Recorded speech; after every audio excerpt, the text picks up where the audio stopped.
Praise be to Allah the Merciful, and peace be upon Prophet Muhammad sallallahu alaihi wasallam.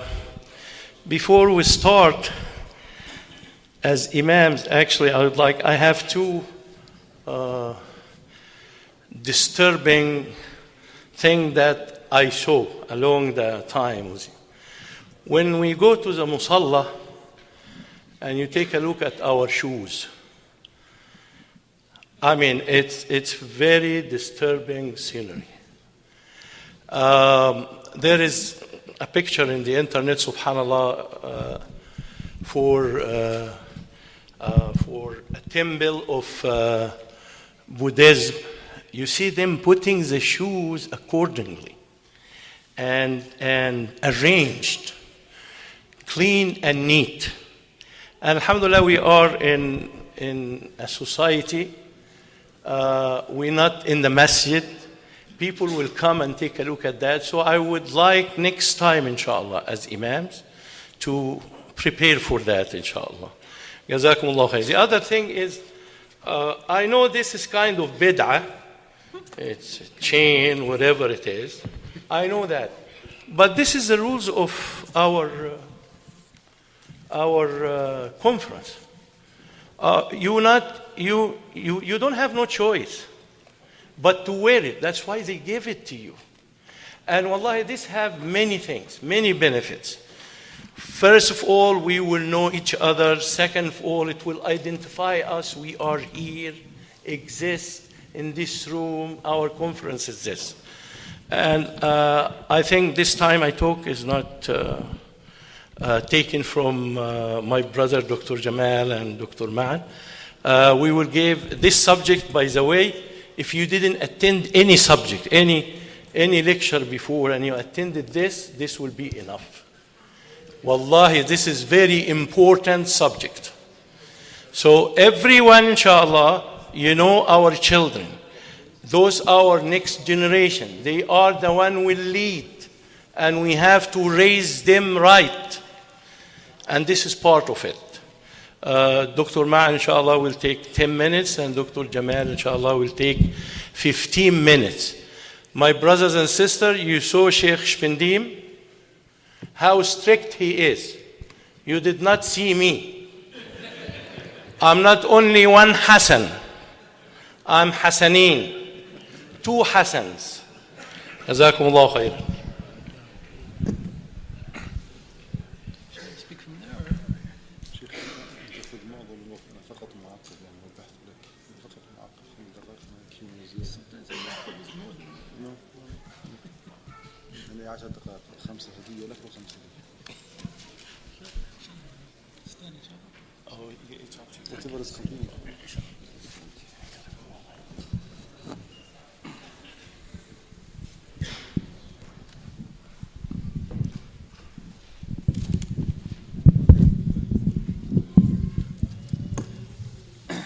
Bismillahirrahmanirrahim. Alhamdulillah.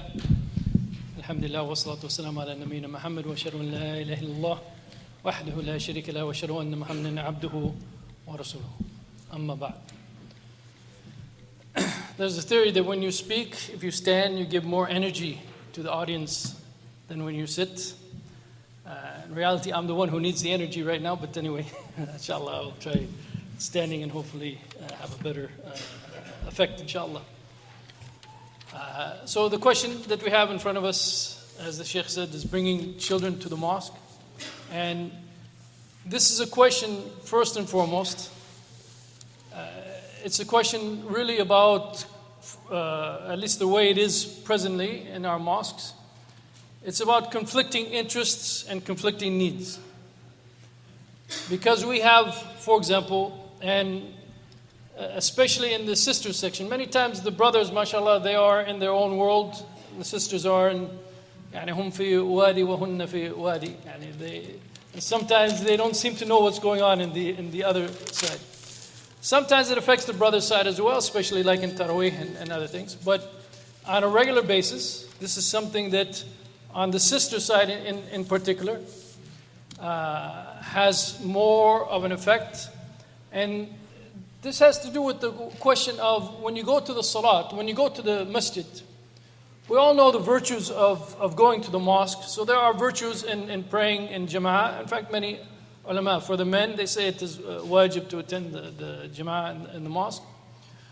But at the same time, usually when you go to the mosque, even if you don't believe it's wajib, usually when you go to the mosque, the quality of the salat behind a good imam, mashallah, such as yourselves, the quality is better and more excellent than when you pray at home. However, if you go to the mosque and part of your hope and your goal, inshallah, is that, the mosque is a kind of a sanctuary. It is a place for you to remember Allah subhanahu wa ta'ala, for you to think about Allah subhanahu wa ta'ala, for you to make dhikr, for you to perform the salat with that quality. So imagine if every time you go to the mosque, you have children running around, you have maybe babies vomiting next to you, or you have the smell of diapers, and this is what you're facing. When I say smell of diapers, by the way, they might be a month old. Even I'm not necessarily talking about fresh, which is a different smell in itself.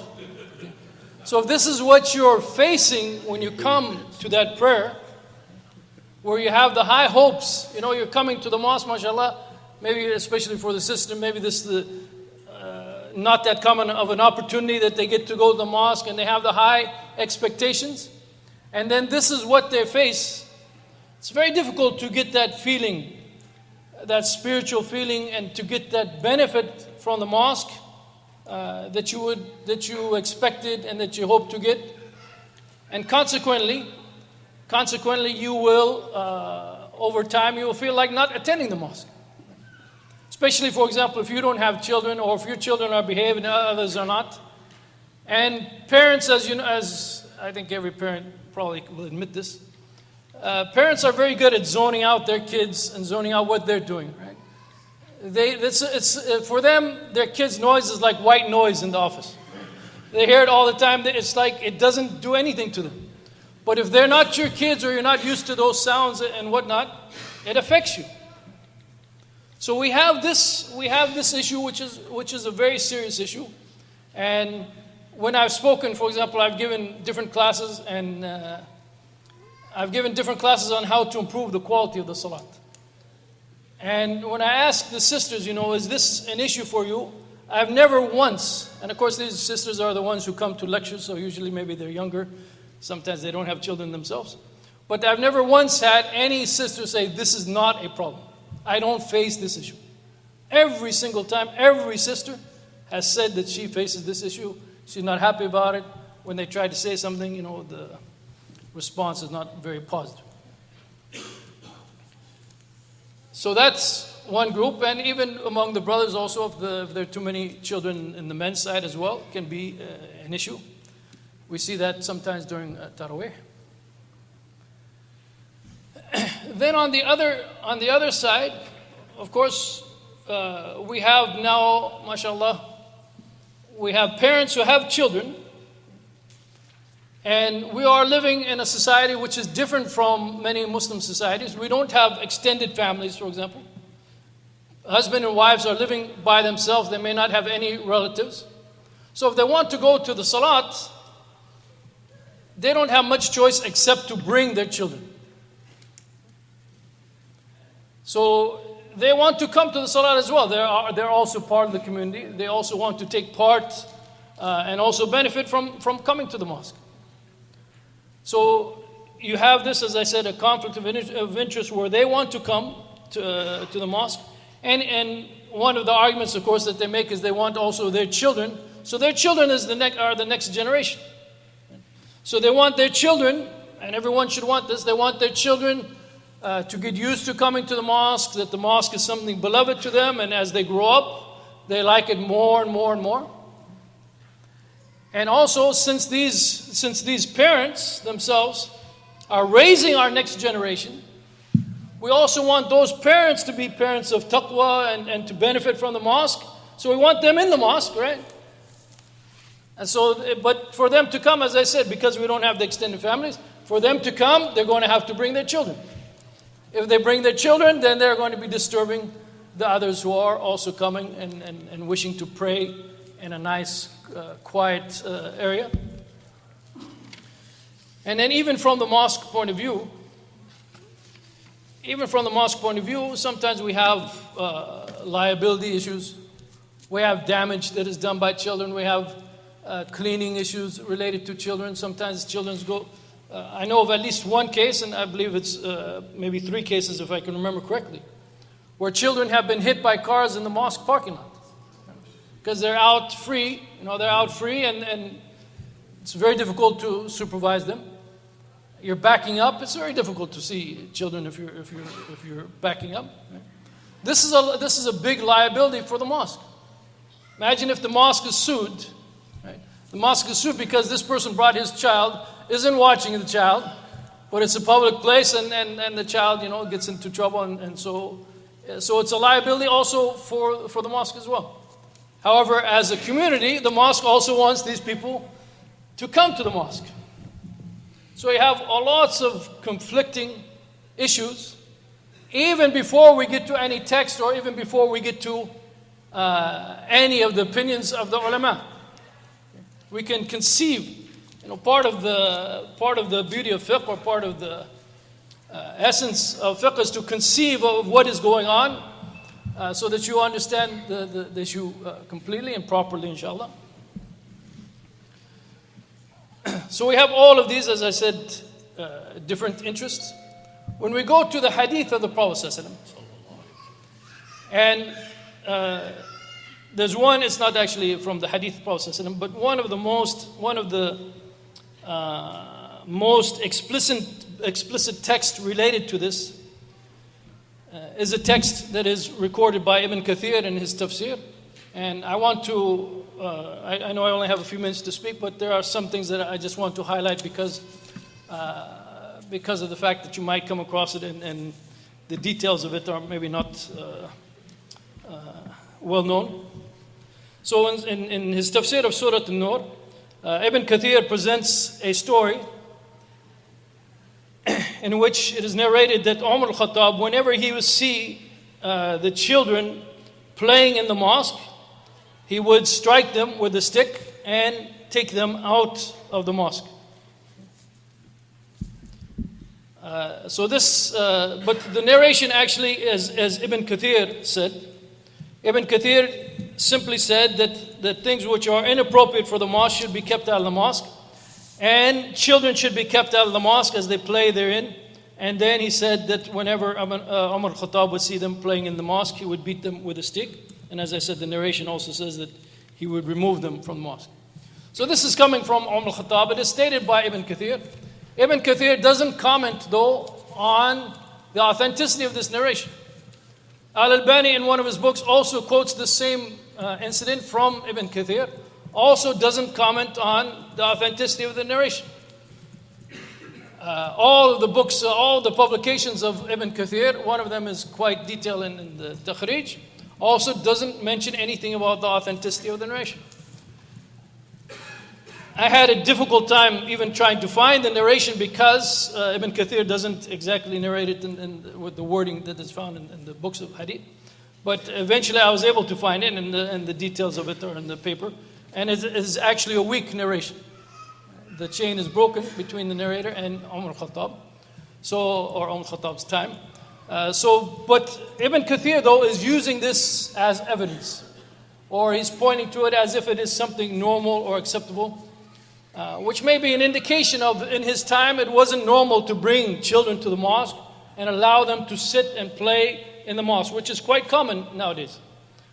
Unfortunately, many imams, they tell, right, let's say like after the salat, there was a child making a whole bunch of noise. Of course, it has to be on the men's section, otherwise the imam's not going to mention. So after the salat, the imam says, please hold your children during the prayer. As soon as the prayer is finished, they can do what they want. This is a mistake, actually. It's the prayer place. There's always, inshallah, going to be people praying or making dhikr and so forth. So the question is what they should be allowed to do in the prayer and so forth.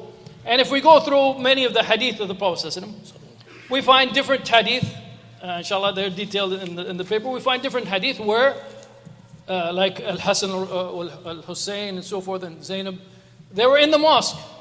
We cannot deny that they were in the mosque. However, at the same time, we don't have any narration from the time of the Prophet ﷺ. We don't have any narration that describes, for example, children running through the line during the salat. We don't have any narration where a small child, let's say, was in front of one of the Sahaba, playing games or whatever, or screaming at the person while he's praying.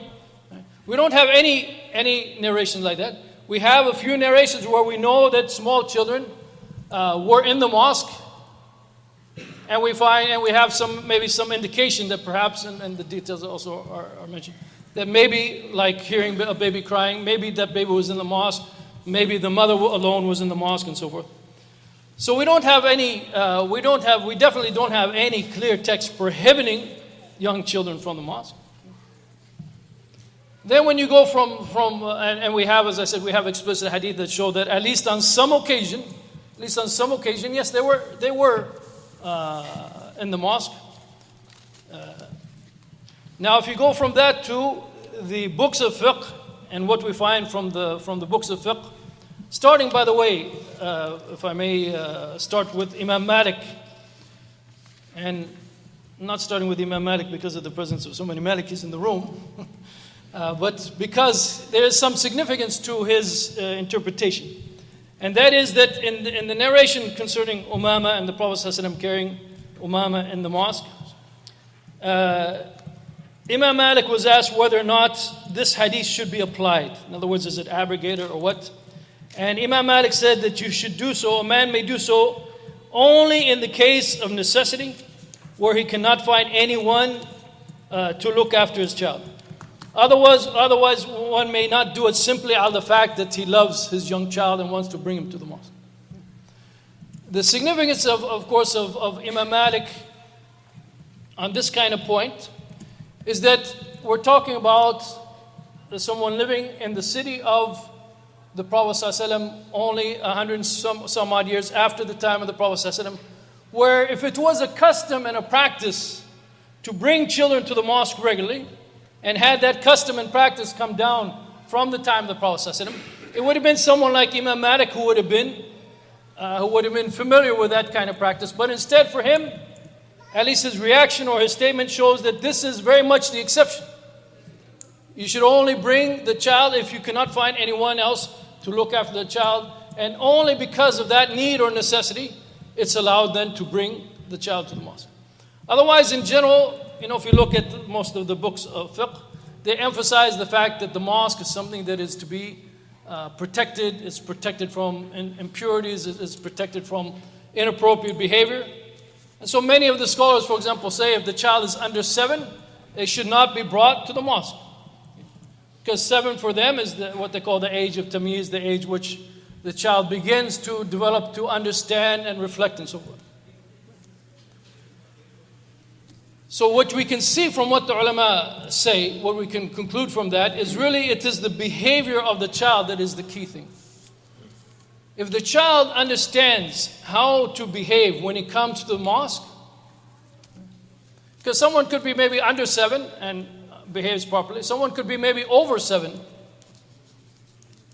We've had cases, there was one case in Denver where some teenage kids were vandalizing the mosque, and they put it on their MySpace. Here they are vandalizing the mosque, and they put it on the internet for people to see. These are teenagers who probably don't understand it. It's not appropriate for them to be in the mosque in the first place until they are taught and understand the place and the position of the mosque. If they're not willing to accept that, then it's very difficult even to allow or encourage people like that to attend.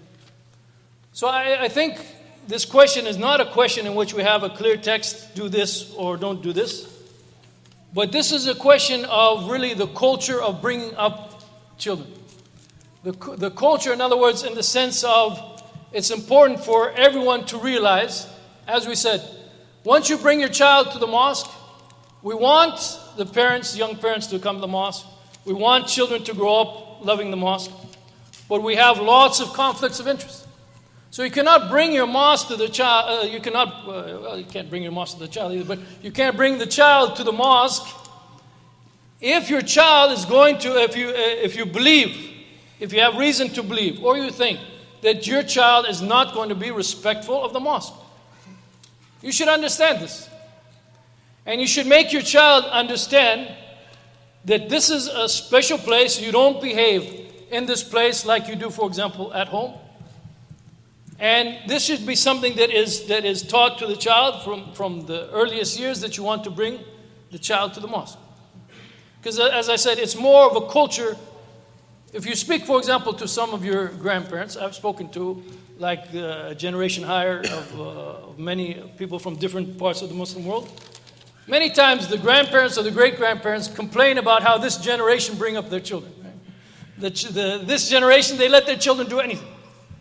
And sometimes, though, you find some parents who are very careful about their children, and they teach them, and when the child comes to the mosque, the child knows that this is a place that they have to behave, and outside of that, they can have a different behavior.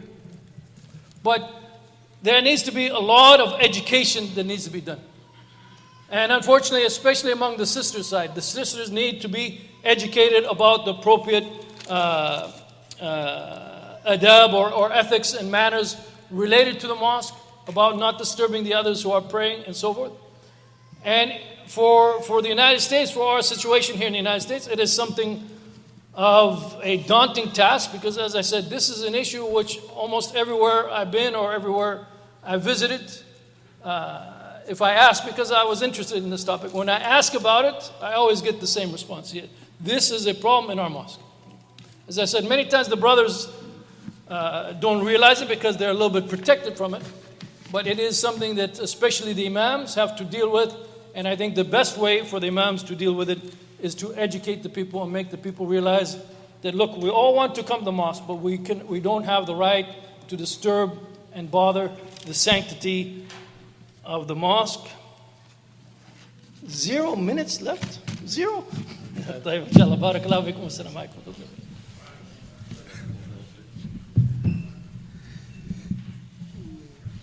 Jazakallah khairan. My brother Dr. Sheikh Jamal, alhamdulillah, he finished on time Egyptian standard. And now with our brother Sheikh Dr. Ma'an, inshallah. How many minutes I have, Sheikh? 5 minutes? 10 minutes Egyptian. 10 minutes Egyptian? That's 25, yeah, half an hour. Yeah. Alhamdulillah. 10 minutes. بسم الله الرحمن الرحيم الحمد لله رب العالمين اللهم صل وسلم وبارك على محمد وعلى آله وصحبه أجمعين. This is one of the very practical issues that we imams need to be, as practical, as reasonable as the issue itself when it comes to approaching our community, to have a real solution for it. Number one, we all know that the masjid in the West, or in the US in particular, is our second place or second home. Every single individual in the family would love to come to the masjid, especially when it comes to the practicing Muslim families. The only place that they get together for praying, for entertaining, for socialization, for eating, sometimes for sleeping, holding activities, they all come to the masjid. So from a very practical perspective, every single individual in the family is expected to come to the masjid. And this actually includes kids. Number two, as we are growing and building new Islamic centers and masajid, we should take into consideration the accommodation of the kids. Why do not we think seriously of establishing or designating a place that's called babysitting? Babysitting is a practical solution. If you have kids, for example, you can set a policy as a board or as a person in charge. Kids less than 7 years old, you cannot enter the musalla. I mean, this is the policy of the masjid. You go to the babysitting. And we have, alhamdulillah, a lot of sisters who are willing to work either voluntarily or paid sisters who are just sitting, designating their time and effort and experience to accommodate those kids. Number three, I think it's a mutual responsibility. It's not the exclusive responsibility of the imam The only thing you can do is just to keep reminding your community and talking to them. So this is your job. Now, as a parent, you have a different responsibility. You have an authority over your kids more than the Imam himself. So I need to discipline, I need to train, I need to behave or make sure that my kids are behaving themselves whenever they come to the masjid. It's all about tarbiyah. It's all about a reminder. It's all about self-discipline. I need to keep reminding them, and sometimes I need to discipline them. I need to deprive them from coming to the masjid whenever they misbehave themselves. So it's not my job just to drop them off in the masjid and just go and enjoy my salah. No. My job is to make sure that my kids are behaving themselves during their stay in the masjid. Maybe from the authentic sunnah of the Prophet ﷺ, in addition to what respected Sheikh Dr. Jamal mentioned regarding the presence of Al-Hasan, Al-Husayn, and Umama, when the Prophet ﷺ used to hold her during the salah and just put her on the floor and just holding her one more time. And an authentic hadith, I want to just read it as is. قال وثبت في الصحيح أنه يدخل الصلاة ويريد التطويل. It was narrated that the Prophet ﷺ used to start the salah with the intention of prolonging his salah. ويريد التطويل يعني تطويلها. قال ثم يسمع بكاء الصبي فيخفف. And then he hears the cry of an infant, a child, a baby. ثم يسمع بكاء الصغير فيخفف. So he would change his mind and just shorten his salah instead of prolong it. لئلا يشق على أمه, lest he make it hard for the mom or the mother of that child. So I think this is an explicit and straightforward evidence that bringing kids, even infants, to the masajid is permissible. It did happen during the lifetime of the Prophet ﷺ, and there was some kind of noise. I mean, this is the child who was crying. Prophet ﷺ consequently shortened his salah because he wanted to be like more tolerant and more accommodating toward the situation. Something else, and maybe this will be the last point before we open the floor for question and answer, that we now as musallin, we need to be more tolerant. I mean, there is a certain level of noise that is, I would say, acceptable, under control. Do not expect the masjid to be extremely quiet, in the same level of quietness during khutbah al-Jum'ah. Again, practically speaking, it doesn't go this way. So if there are some kids like jumping around, making some noise, as long as that's something under control within the average that you experience in other masajid, I would say just let it go. Let it go. Because the tarbiyah issue takes time. You are responsible as a parent, you are responsible as an imam, you're responsible as a musalli.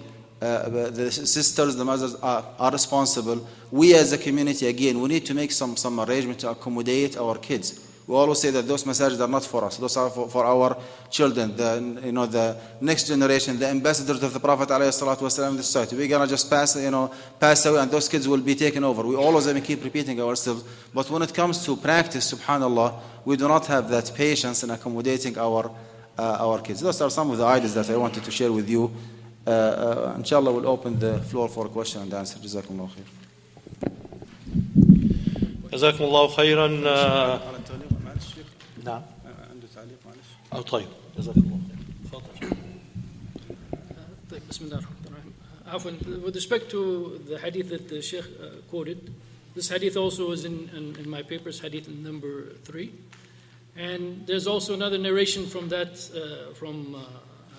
recorded by Imam Ahmed, in which the Prophet ﷺ said, I heard the crying of the baby. سمعت بكاء الصبي فظننت أن أمه معنا تصلي. So he says that I heard the crying of a baby, and I thought maybe that the mother is with us praying. So that narration, as Ibn Hajar mentioned, and this narration, there's actually nothing explicit in either of these narrations, and especially this one maybe has the opposite meaning, that those babies were necessarily in the mosque at that time. I just want to clarify that point. This is not a clear, explicit evidence that those babies were in the mosque, because, as you know, the mosque was surrounded by apartments and close by, and you could hear a baby crying. So maybe the mother is praying with them, and the baby is crying elsewhere, and this will be difficult on the mother. So I just wanted to say that this is not clear, explicit evidence of bringing the infant into the mosque. Wallahu alam. Jazakumullah khairan. May Allah reward both respected mashayikh, mashallah. And now we in the session of question and answer. Guys, you see how big I am. I'm not gonna be very passive like Sheikh Shpendim. Inshallah, let's focus and just concentrate on the question, make it simple, and choose your sheikh, and please follow the time. Jazakallah khairan. We start with Sheikh Shpendim. Jazakallah khairan, Sheikh Shpendim. You can be seated, brother. But I didn't ask my question yet. Okay. So for Sheikh Jamal, one of the things that I noticed in my previous masjid that they did when they built the new masjid and they remodeled the sister section is they made a cry room, especially for the mothers who have their babies, that they can pray there. This way it doesn't distract the rest of the jama'ah. In the new masjid that I'm at in Richardson, I noticed they have such a room for the men, such that the fathers are all the way in the back of the masjid, closed in with their children, and the rest of the jama'ah is praying.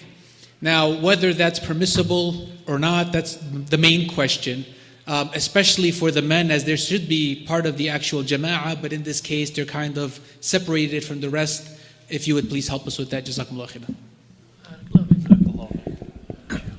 So it's the first time I heard of a cry room for the men, but anyway, that is interesting. And so some, I think,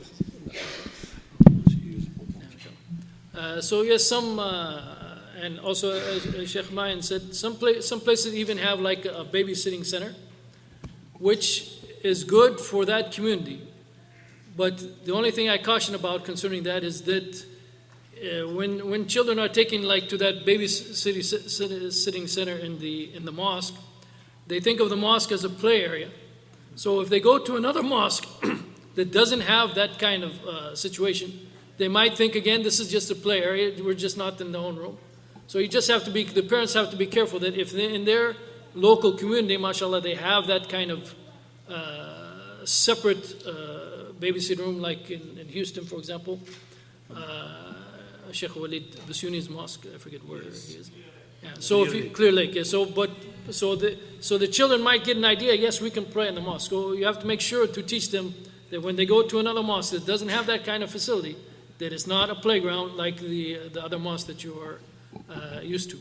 So as the brother said, some mosques have separate sections for women who have small children.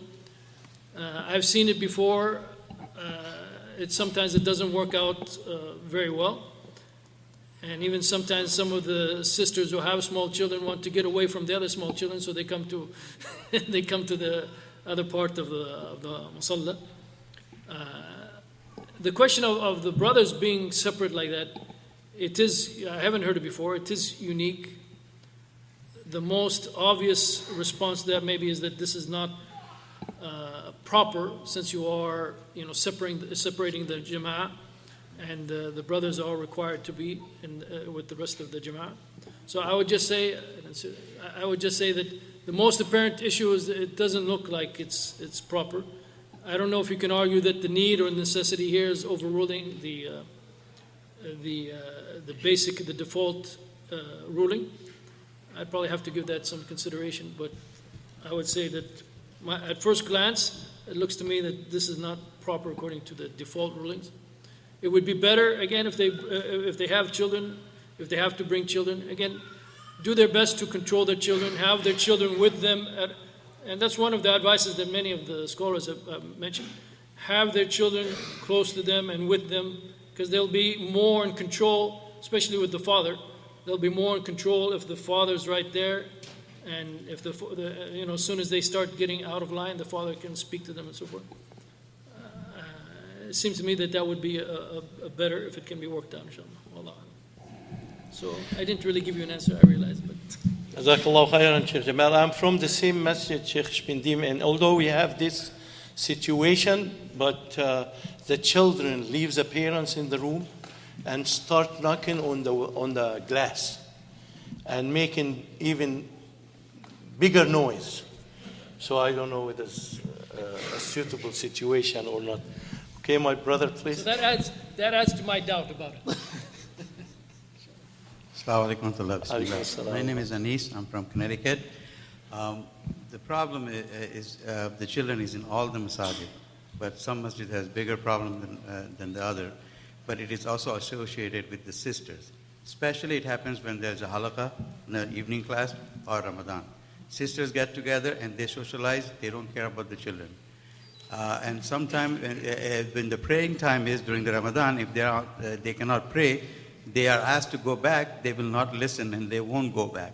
And it is also the authority of the masjid should take care of it to make sure that they have a special room for the sisters who cannot pray and wants to socialize and take care of the children in a babysitting area. And the suggestion I would say is every masjid should have a place with a TV and an Islamic DVD, which will educate the children. They will love to watch the cartoon. It is available, Islamic cartoons with education, and inshallah it should solve the problem. Jazakallah khair. Jazakallah khair. That was, I think, was a comment. Jazakallah khairan for the comment. May Allah bless you. Jazakallah khair. My brother. By the way, always this brothers comes a time for his question, and I don't know what's happening between him and Sheikh Shpindim, but he said time is up. And the poor man stand there for 15 minutes and then he don't ask his question. So take your time, my brother. Don't worry about it. Sisters, by the way. Huh? Question on the sisters side. Okay, also the sisters, inshallah. Please, if you have a question, you have the mic. You have a question? Okay, inshallah. After our brother here, I make him sit down. Yes. Assalamu alaikum. My name is Mustafa. I'm from Chicago. We have been discussing the permissibility of bringing our children to the masjid for the salah. The question I have is, at what point is it recommended or that we're supposed to be bringing our children regularly to the salah instead of just being permissible? Is there a specific age or is there something that I should be looking for in my son that I should know that now I should start bringing him regularly to the masjid? Jazakallah khair. Yeah, Jazakallah khair.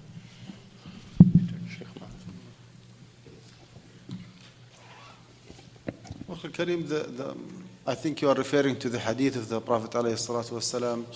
Muru abna'akum bis-salati li-sab'. Start commanding your kids to pray when they reach 7 years old. If this is the hadith that you are having in mind when you ask this question, I would say that this is the age where you start commanding, ordering your kids to pray. It does not indicate that you should not train them praying before the age of 7. Okay? From our experience as parents, our kids, alhamdulillah, they start praying whenever they turn maybe 1 or 2 years old. They're just imitating, the physical actions of their parents, acting as if they are praying.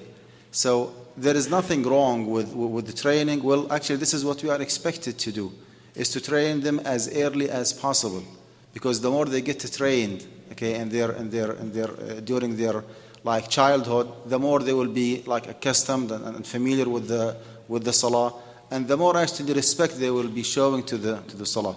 So bringing them to the masajid in a very early age, as long as we are, the whole situation again under control, kids are behaving themselves, mothers are taking care of the infants. There is nothing wrong, by the way, with the fact that you disconnect your salah, a father or a mother. If you are the one who's taking care of the child, disconnect the salah and just take your child, step out, and just to keep the masjid as quiet as possible, especially during Salatul Jama'ah. So this is age-wise. Your question was, do we have to bring our kids? Is this your question?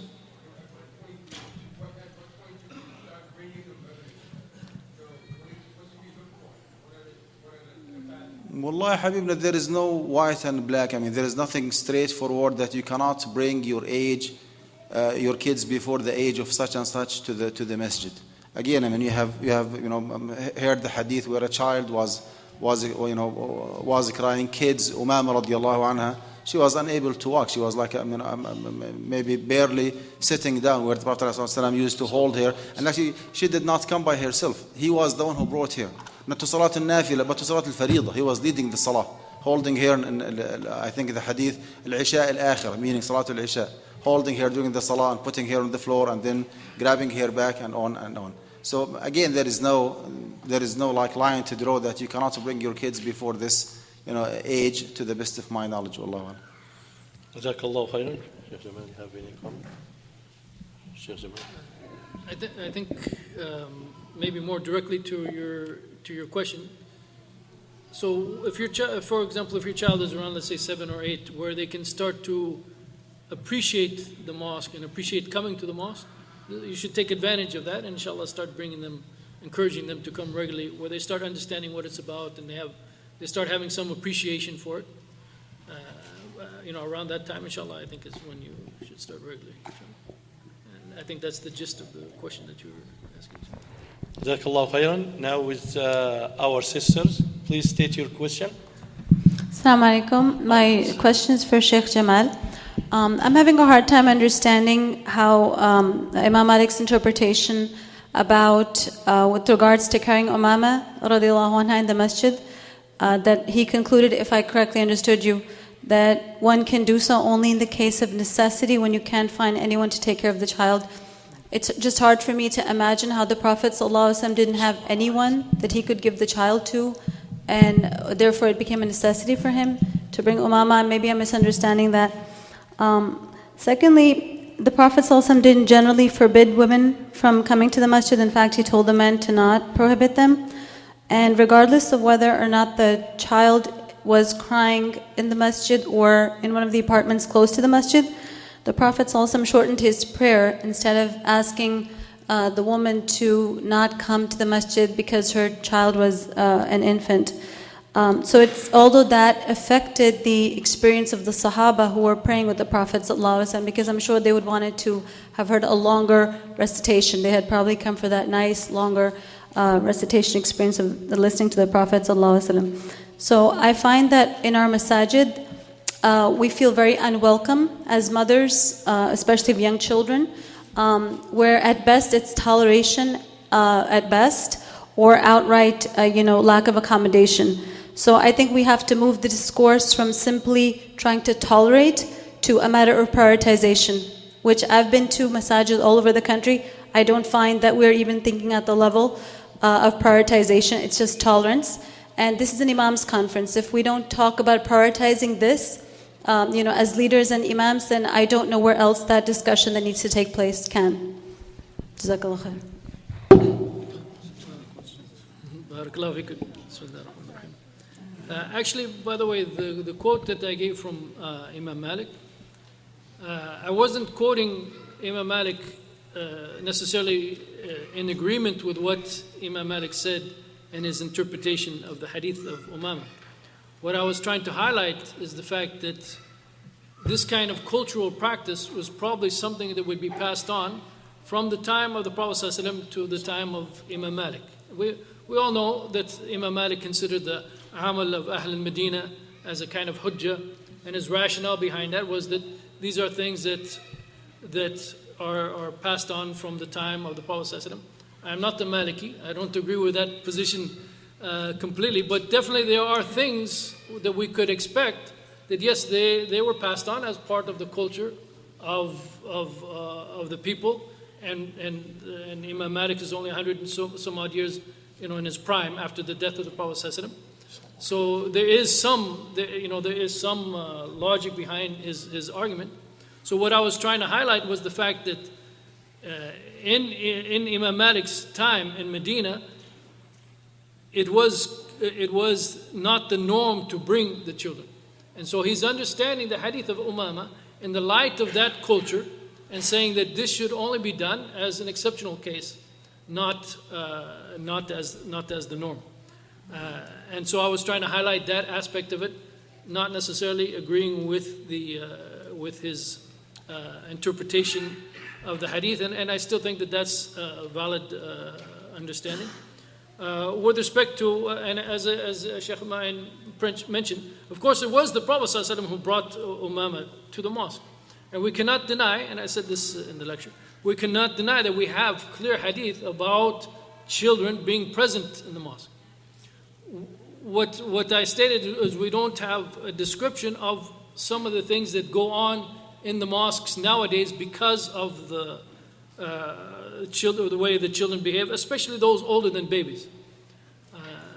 So that was the point of what I was trying to say in that context. With respect to your second question, we want, as we said, we want everyone to feel comfortable coming to the mosque. We want everyone coming to the mosque. Especially we want the children, the parents of the children of the next generation coming to the mosque.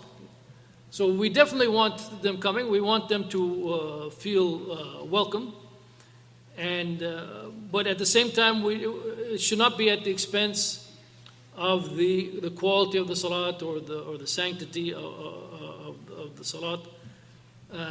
You expressed one opinion in your question. I would say from my travels and my limited interaction with sisters in classes, I get the opposite feeling, and that is that those who have children are kind of dominating, and so that's why many of the ones who don't have children actually stop coming to the mosque completely, because they don't get any benefit either from the prayer, and even worse sometimes is khutbah or lectures or khatira during Ramadan. It's just useless. They cannot hear, even if they have a separate room for the babies and so forth. Unfortunately, even sometimes the sisters who don't have children start talking. So, there's another big issue that we haven't discussed that is also going on. But obviously, if any group, for example, if sisters with young babies feel that they're not welcomed, yes, this is now going maybe to another extreme. We don't want that to be the situation either. And that's why I said that the key is compromise. As Sheikh Mayan said, we need to work out.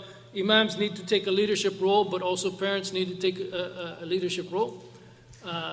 In most cases, you can't make everybody happy, but inshallah, hopefully we can make more people happy than they are right now. Inshallah. Jazakallah khairan. My brother, please. Assalamu alaikum wa rahmatullahi wa barakatuh. My name is Ahmed Al-Hadi from Nashville, Tennessee. I'm going to go straight to my question before I get in trouble with the big guy, as you said, you. Jazakallah khairan. Jazakallah khair. My question is the part that Dr. Suhaib just covered about the fundraising during the khutbah. My question is, what about if we do the fundraising after the khutbah and before the salah, which means that the imam finishes khutbah and gets down and asks for 5 minutes to make fundraising. The reason being that is that after the khutbah Jum'ah, at least 2/3 of the congregation will be leaving, and the masjid needs support and funds for that. So what about if we do the fundraising after the Jum'ah khutbah and gets down and before the salah for 5 minutes? Maybe I will give to Dr. Ma'an. We listen to your question. Jazakallah khairan. Sheikh Suhaib is right there. So you can consult with him, inshallah, because we're talking about the children. We have another session, general discussion. You can ask that in a general discussion, inshallah. Jazakallah khairan. My brother, please go ahead. Assalamu alaikum. Alaikum assalam wa rahmatullah. Allow me to congratulate Sheikh Sadiq and his team for the beautiful organization, and I want to express my satisfaction of being here and the well-organized conference, Sheikh Sadiq and his team. As far as my question, I have a situation. I'm from Houston, Texas. I have a situation in our masjid. We have a madrasa in a masjid, and the imam is a teacher. So for Salat Zuhr or Asr, we have children that he lined up in the second row, and we have the grown-ups on the first row. The problem is, like me, for example, being always late. When I come in, the kids on the second row always been playing during the Salat.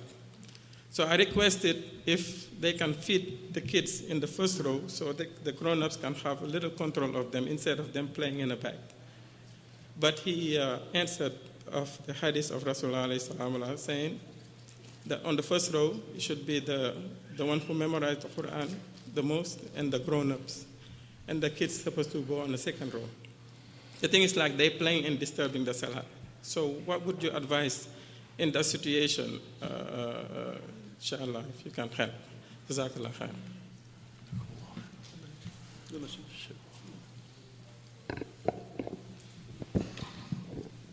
The hadith that you are referring to, Sheikh, is, if I understand you correctly, the saying of the Prophet ﷺ, لِيَلِنِي مِنْكُمْ أُولُو الْأَحْلَامِ وَالنُّهَى, that the most knowledgeable and elderly should be standing behind the Prophet ﷺ, which is correct. And the sunnah, as you know, is to have, during the lifetime of the Prophet ﷺ, is to have the adult behind him, and then the kids in between, and then the ladies or the sisters behind. So this is, I would say, the ideal situation, as long as there are no potential consequence of keeping this situation nowadays. If your concern, Akhil Karim, is regarding the quietness of the masjid during the salah time, again, if I understood you correctly, let me just emphasize here the fact that when we say bringing kids and infants to the masjid is permissible, does not necessarily mean that they do have the right to make as much noise as they want. Now, on the contrary, we have straightforward evidences that quietness inside the masjid is a must, to the extent that the Prophet ﷺ himself prohibited those who are praying with R, not praying, to disturb other people because they are praying. The meaning of the hadith, قال فلا يجهر بعضكم على بعض بالقول فإن كل منكم يناجي ربه أو كما قال الحديث. That even if you are praying inside the masjid, you should not recite out loud to the extreme that you disturb, that you interrupt the salah of other people. So if someone is worshipping Allah subhanahu wa ta'ala, does not have the right to interrupt and disturb other people. How about someone who's just jumping around and making noise? The last thing, Akhil Karim, I do not believe in one size fits all. I would say every single community has its own particularities. Number of kids versus adults, the facility, the inside facility, the outside facility, the availability of having a place for babysitting, the availability of having volunteer sisters or paid sister to take care of the children. Do we have a school within the same premises who attend like the salah semi-frequently every day or not? Again, there is no one size fits all, and I think the wise people and the leaders in every single community should come up with a plan or a solution how to keep the noise to the minimum, how to keep the prayer hall or the musalla as respected, as sanctified, as quiet, at least during the salah time as possible. Wallahu a'lam.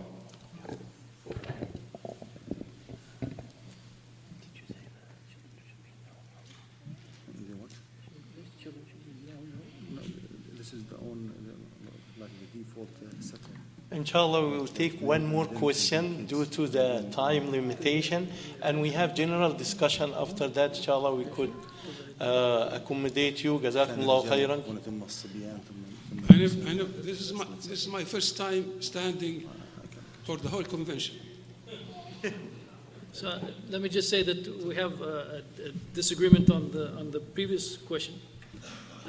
As far as I know, there's no explicit evidence that says that children should be in a row separate. So you have, for example, the men and then the children and then the sisters. Yeah? So this is a point that Sheikh Mayan and I think we disagree on, and that was part of the answer that was given. And I think part of the solution to this issue is actually to have the children with their fathers. As I said, they can be in the same line. There is a narration concerning Qais ibn Ubad in which it was said that some of the companions of the Prophet ﷺ pulled him back. This narration is graded Sahih by Shuaib al-Arnaut as well as al-Albani, but technically speaking, there's an issue with this narration. There's one of the narrators, his name is Iyas ibn Qais, who was from the Tabi'een, who was a well-known person, but from a hadith perspective, in ulum al-hadith, you have to verify the adala as well as the dhabit or the the righteousness as well as the proficiency of the narrator. This is a narrator who's well known for his adala, but this is the only hadith that I know that he actually narrated, and he only has one person narrating from him.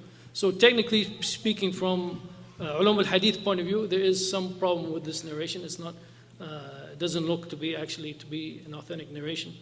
The two sheikhs that I mentioned who considered sahih, they did not point out this issue concerning this one narrator. And as I said, as far as I know, there's no explicit authentic hadith that says that the children will be in a row by themselves. Wallahu alam. Jazakallah khairan. My brother, please. Assalamu alaikum. My name is Ali Afshar. I'm from Edison, New Jersey. My question is a little bit different. Alhamdulillah, I have daughters, so they come to the masjid with me. Since the age of 5, they've been reading namaz. So my question was, at what age they stand with me in the Jamaat, my 5-year-old. At what age are they allowed to stand with me in the Jamaat? In other words, when should they leave me and go and stand with the women? Is there an age limit? Well, that question been asked before, but inshallah, and been answered by Sheikh Ma'an. If you can, quick, please, Sheikh Ma'an, address it again. Thank you very much. I would say that by the age of 7, if there is like a section for the sisters, it's highly recommended for them to join the sisters session. Jazakallah khairan. Tfaddal. Alhamdulillah, Rabbil Alamin, wassalatu wassalamu ala Rasulillah. Jazakumullah khair. Just I don't have a question, but I have a comment. From my humble experience for the last 30 years dealing with, as imam or as a principal of the full-time schools and different activities. Wallahi, we have no solution for this, dealing with these kids, except for we have to put the responsibility, of course, mainly on the parents, unfortunately. We've tried many things. For example, I was for 26 years in Columbia, Missouri. We tried to put some activities. During Taraweeh, we put the Taraweeh club. And we have sisters to take care. But you find, the problem that you find, kids 10 years and 12 years, they are going from the basement to the upstairs, downstairs, running and everywhere. I moved to St. Louis last week. They have the activity room. They rented the hall. And you find the kids at the age of 10 and 12. When I came to the Salah time, I found at least 3 plates of food on the prayer hall. And these kids, they are running in the prayer hall in the age not of 2 or 3, they are in the age of 10 and 12. And when I spoke, and I spoke, even the sisters, they don't listen. They were talking. So the problem, I believe that whatever you do to them, I don't blame them, but the responsibility comes to the parents. Wallahu a'lam. Assalamu alaikum. Jazakallah khairan, mashallah, barakallah feek. Your points well taken, inshallah. And we come to the end of this session. We ask Allah subhanahu wa ta'ala to make us of those who listen to the word of wisdom and apply it, practice it, reflect upon it. At the end, I would like to take this chance and thank our brother, Mashayikh, Sheikh Ma'an al-Qudah. May Allah be pleased with him, Ya Rabb, and also Sheikh Jamal. Ask Allah subhanahu wa ta'ala to protect and preserve them. Ameen. Jazakumullahu khairan. And inshallah we meet again in another session. Assalamu alaikum wa rahmatullah.